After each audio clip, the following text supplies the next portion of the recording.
युवराज सिंग निवडणुकीच्या रिंगणात, या पक्षाकडून निवडणूक लढवण्याची चर्चा। माजी क्रिकेटपटू युवराज सिंगने क्रिकेटमध्ये एक काळ गाजवला आहे। 2007 T20 वर्ल्ड कप स्पर्धेत युवराज सिंगने सलग 6 षटकार ठोकले होते। तसेच वर्ल्ड कप विजयात त्याची मोलाची साथ आहे। त्यानंतर वन डे वर्ल्ड कप 2011 स्पर्धेतही युवराज सिंगची बॅट चांगलीच चालली। कॅन्सरशी झुंज देत त्यांनी वर्ल्ड कप जिंकून दिला।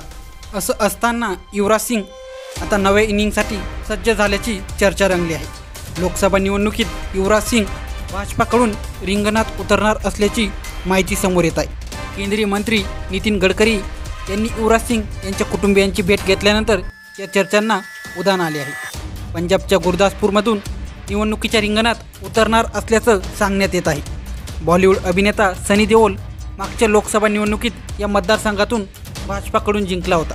आता या जागेसाठी युवराज सिंग याच्या नावाची चर्चा समोर आली आहे। एकीकडे चर्चांना उधाण आलं असताना युवराजच्या कुटुंबाकडून कोणतीही माहिती समोर आलेली नाही।